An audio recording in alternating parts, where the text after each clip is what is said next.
Mr. Chair, I rise in support of H.R. 3383, the Incentivizing New Ventures and Economic Strength Through Capital Formation, the INVEST Act. America's economic strength has always come from our builders, inventors, and risk takers. We are a nation of startups, born in garages and family businesses, turned thriving enterprises and dreamers who take an idea and make it real. But today, too many of those dreams face serious obstacles. Right now, 3 areas, Silicon Valley, Boston, and New York, account for nearly 3/4 of all venture capital funding. Entrepreneurs across the country are told, move to a coast or move on. Meanwhile, mountains of red tape are stifling growth. When a founder spends more time navigating Washington rules than creating jobs, something is broken. We cannot win the next century with a playbook written in the last one. The INVEST Act is our course correction, and it builds on proven success. More than a decade ago, the divided Congress came together to pass the Jobs Act. It worked. Companies that went public using Jobs Act provisions expanded their workforce by an average of 150% in just 3 years. This legislation that we're talking about right now, the INVEST Act, takes the next step.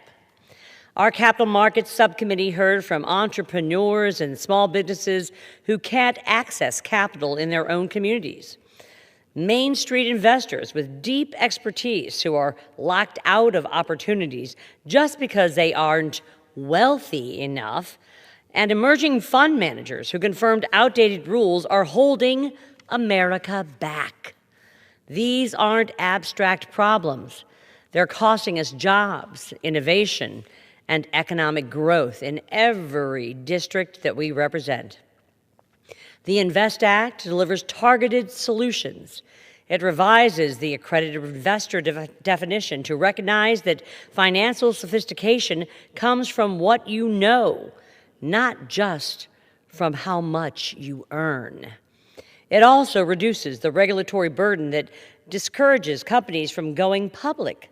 Small businesses will find it easier to raise capital locally so that economic success can be shared within communities, not just concentrated on the coasts.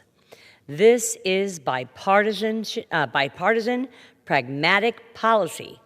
I'm proud to lead this effort along with our esteemed Chairman Hill, my colleagues across the aisle, Representatives Meeks and Representative Gottheimer. I'd like to note that the ranking member voted for 19 of the 22 bills included in this package. There is a reason this bill has won the resounding support of, I think we're at 81 total organizations from every corner of the country.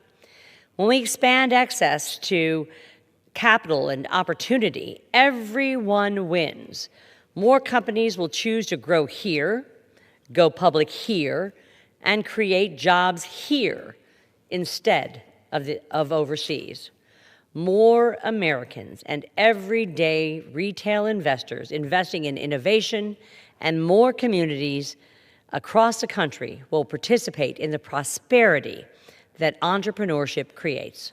I urge my colleagues to support this legislation, H.R. 3383, the INVEST Act, and I reserve the balance of my time. Gentlewoman.